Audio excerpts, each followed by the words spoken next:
trimming the hairline.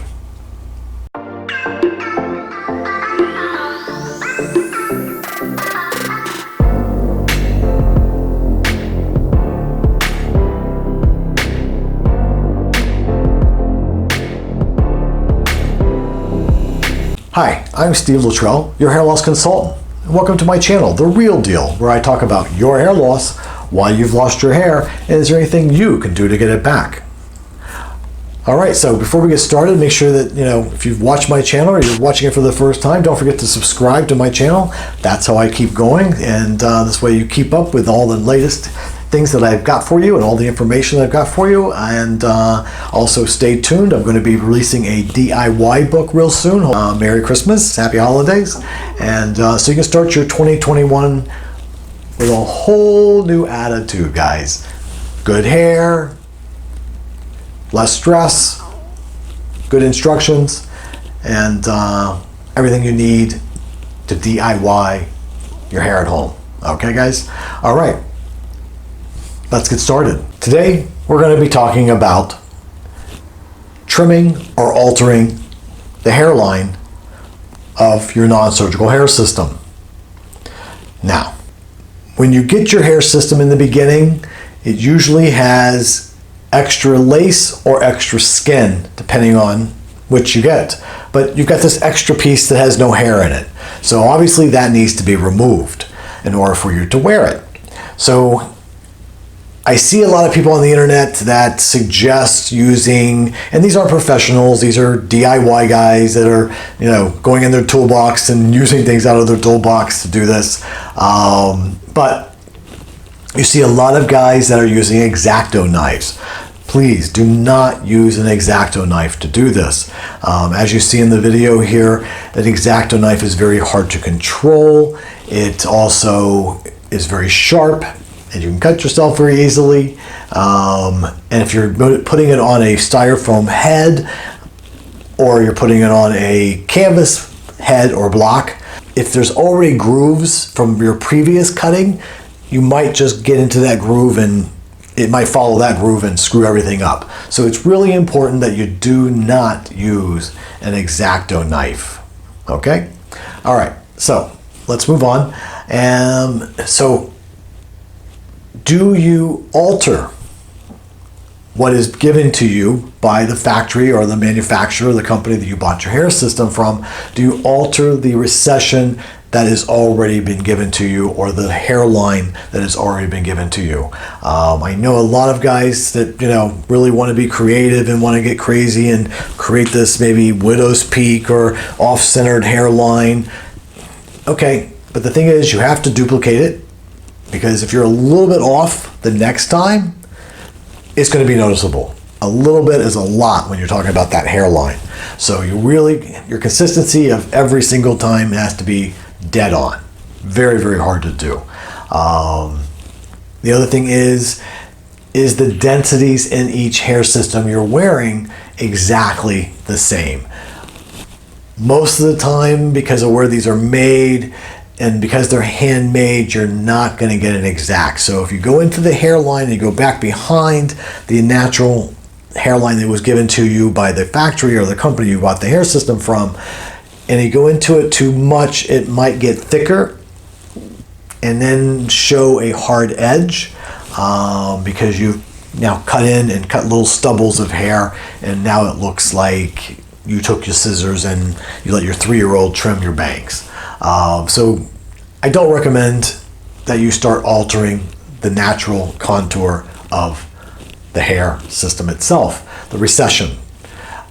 In today's world, we're now starting to order custom again, which was 20 years ago. They did a lot of custom stuff back then, but now custom's a little different. You're ordering multiple systems of custom, not one that's lasting a year and a half, that looks like a tank or a big toupee rug.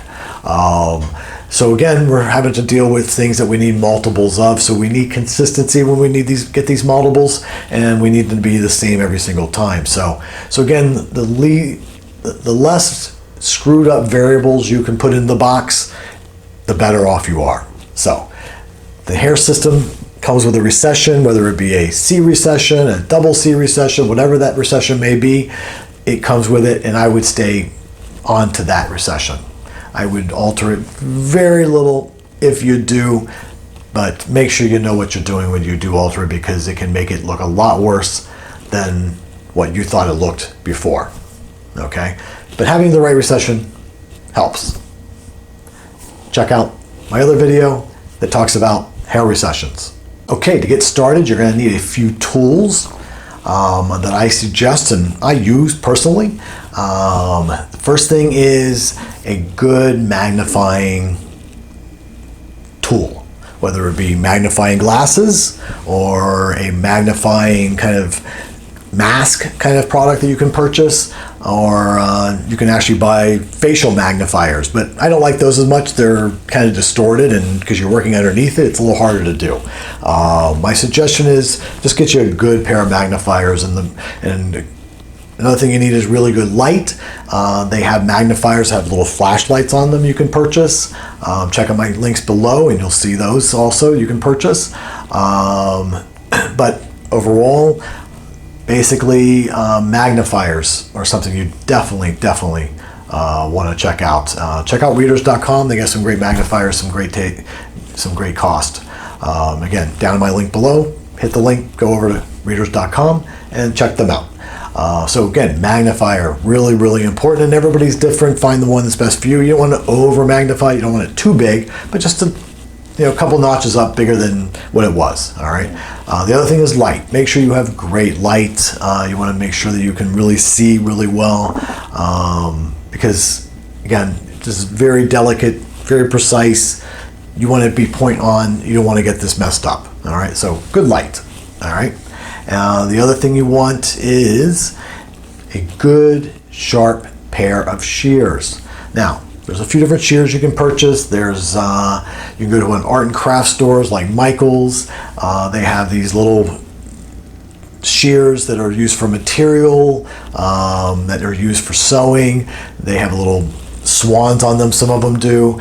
Or you can go to a medical supply and they have shears with blunt ends. But you don't need a big pair of shears, just something small, something precise that you're going to go in there and you're going to just trim a little bit off that front edge.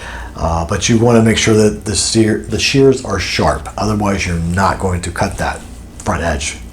Or even if you're cutting a template, you're not going to cut that base the way you need to cut it. All right, so good shears. All right, and you're going to need a water bottle because you're going to want to have the hair somewhat moist or wet when you're doing this. It's just easier to control than fly away dry hair. All right, so water bottle. You're going to need a water bottle. Oh yeah, and you're going to need a comb, because you're going to need to comb the hair away from the space that you're going to cut, so you get a clean work area. All right, guys. All right, so check out the video here, and you'll see me trim off the front edge. Take your time. Practice makes perfect. I do this all day long with my clients. I've been doing it for a long time. So when I teach classes, people are amazed that I can actually do it in the air on my fingers. I don't suggest that. Believe me, I have messed up doing that, and that's like so do it right the first time, and you should be okay with that. All right, so make sure you just trim that front edge off really nicely. You want to open the shears up, just barely open the shears up. It's kind of like if you've ever cut wrapping paper or Christmas paper, birthday paper, wrapping paper. You just basically open the shears up just a little bit and just slice down through there, and you'll get a nice cut. But you need a clean work area. You need to make sure all that's around. So like I said in the video you're seeing here playing, gives you an idea of what exactly you need to do in order to get that perfect front edge cut. All right, guys. All right, so check out my other videos. Check out my coffee chat in the mornings that I do on Tuesdays and Thursdays. That's a great show. It gives you a lot of little quick tidbits, and but I'm Steve Luttrell, and if you've enjoyed what you've seen today, make sure you give me that thumbs up, and don't forget to subscribe to my channel.